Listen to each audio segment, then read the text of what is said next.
Hi everyone, it's Morgan and welcome back to my channel. Today's video will be all about Prismacolor colored pencils and how to use them in a professional way. To demonstrate, I'll be using this very large drawing of a Gulf Fritillary butterfly.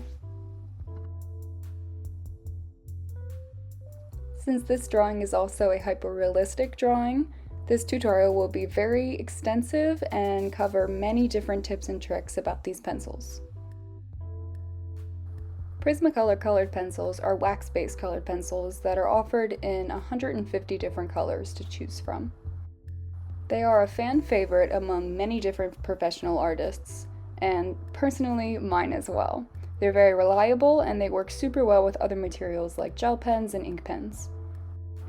One of the main features of these beloved pencils is their incredible ability to layer on top of itself many times. This allows drawings to be created with extreme depth and immense detail that just keeps going. When I'm beginning a very detailed colored pencil drawing, the first thing that I'll do is make sure that my sketch is absolutely 100% accurate. Once I'm completely satisfied with that, I'll use a kneaded eraser to lightly go over the sketch and just lighten all of the graphite so that it doesn't smear into any of my lighter colored pencils. Once I'm done with that, I start with the colored pencils. For this drawing, I'm beginning with the black colored pencil. I chose to begin with the black pencil since there's black detailing throughout the wings of the whole butterfly. So by starting with this one, it's a great way to kind of map out what I'll be doing for the rest of the drawing. It's also a good way to kind of preserve the pencil lines so that I know that these details are safe, they're locked in, and this is something that can be easily revisited later. Once I'm finished mapping out most of the black details, I take out my lighter shades of orange pencils. I'm using very, very light pressure, and once again just kind of lightly going over these areas to make sure that I know what's going on for the future. The first, I'd say half of the first layer is kind of confusing, and it's more of my brain processing how I'm going to build up this drawing. You'll see that I'm also erasing some of the pencil lines and replacing them with a lighter colored pencil. This is because I know that the light pencil is not going to layer over top of the graphite perfectly accurate, and it's a highlight in the drawing. So I erase the pencil and go right over it with some colored pencil. This is another thing that's going to be revisited in the future. After mapping out some of the orange highlights and shadows, I move on to my white colored pencil. In the reference picture for this butterfly, there's a ton of spots on the wings and the body that are almost completely white.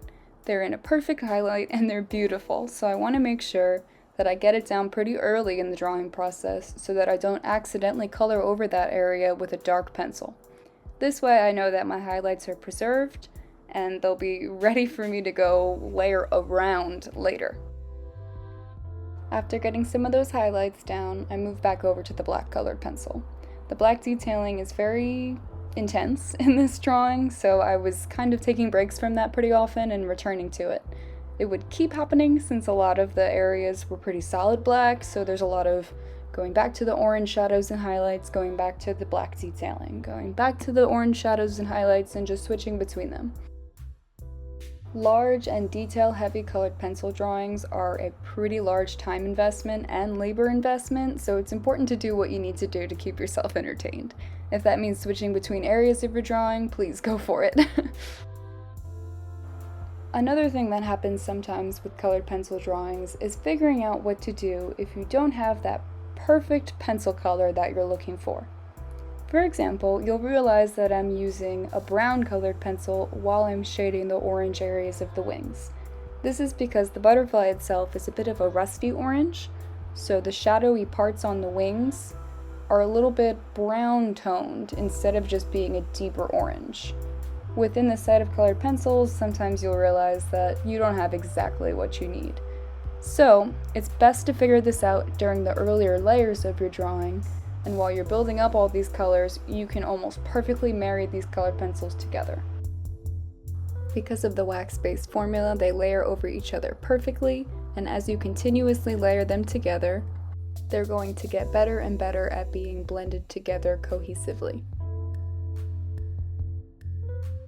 My next tip might sound a little bit silly at first, but I promise you it's worth it. Throughout all my years using colored pencils, One of the most important things in my tool set is an electric pencil sharpener. Yup. Not only will the electric pencil sharpener save my fingertips from a lot of pain, but it will also save me from a lot of frustration. Unfortunately, Prismacolor colored pencils are a little bit notorious for doing that thing where they just keep breaking in succession when you're using a handheld pencil sharpener. You know, that super frustrating thing that happens sometimes where as soon as you think it's going to be at that perfect point, it just snaps immediately and doesn't seem to stay sharp no matter what you do. Well, the electric pencil sharpener is a huge help for that, and it's also a better way to avoid wasting any of the product that you have.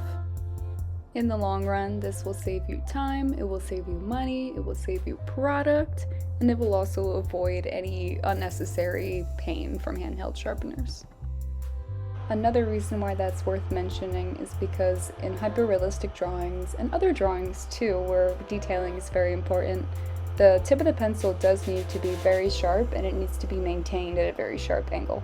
Otherwise, the dull and rounded edge of the pencil, it doesn't create that dark, crisp line, it'll create more of a jagged, shaggy line. At this point in my example drawing, I'm beginning to approach layer 2 and layer 3. Some of the areas of the wings are starting to have quite a bit of shadow built up, and other areas are still pretty light. You can see right now that I'm using this darker goldenrod color instead of an orange to fill in some of these shadows. That's because, as I mentioned previously, a lot of the areas had brown tones in the shadowing, and I had to layer these pencils on top of each other to create my own colors within the butterfly. For this drawing specifically, I'm also using the black colored pencil as a way of shading. This should be done with caution because it's easy to kind of mix up the black pencil in a way that you're not expecting.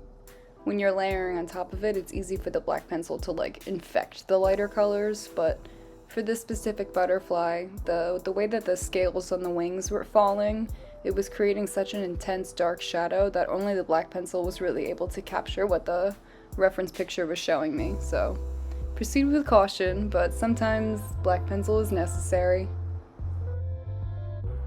Now that I've fully covered the drawing in 2 to 3 layers of colored pencil, it's time for me to use the white colored pencil to emphasize the highlights that I created earlier. I'm using this directly over top of the other colors, and it also helps to blend these layers together. As you may notice, the highlight from the white pencil is not perfectly white when it's layered on top of the orange wing.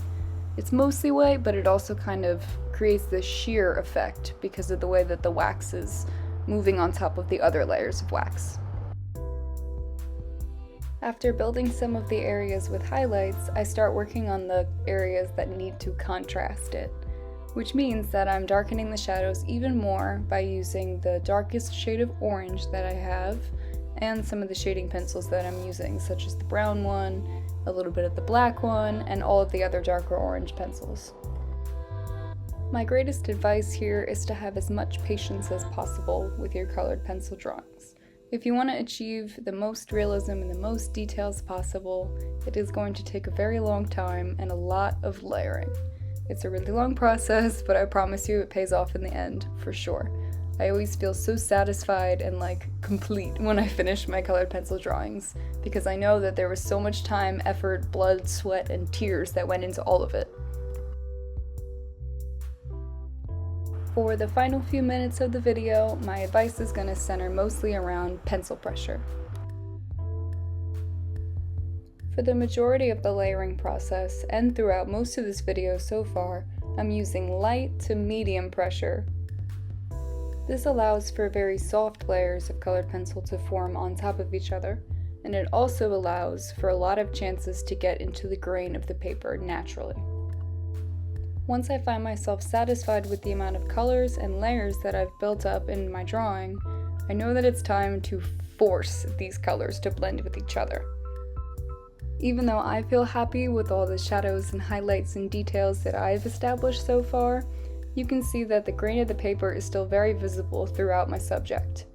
I also want to take a quick moment to emphasize the fact that there's no correct or incorrect way of doing things when it comes to art. When it comes to creative making and creating anything at all, Nothing is perfect, nothing is imperfect. Your way is your way, and your journey is about establishing the ways that make you comfortable in art practice.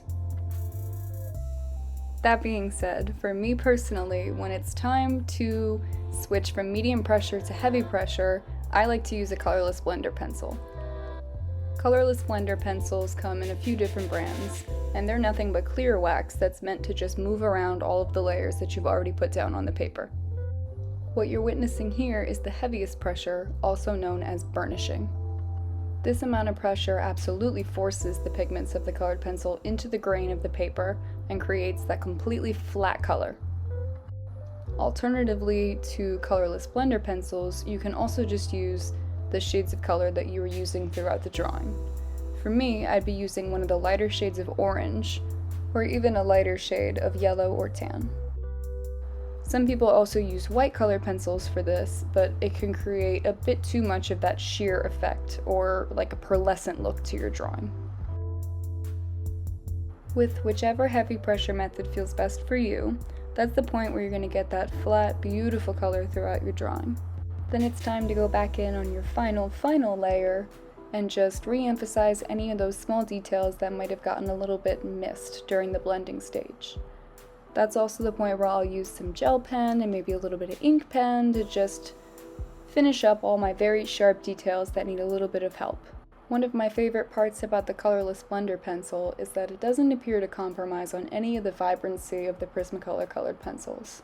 That way, when I'm done blending and I finally reach my last layer, all I really have to do is touch up a few final areas and fix some small details.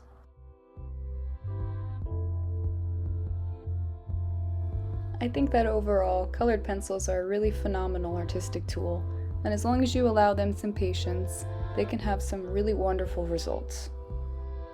As you refine your colored pencil skills, I'm sure you'll be developing a lot of your own tips and tricks as well. Thank you so much for spending some time with me today, and I really hope to see you in the next video. Bye!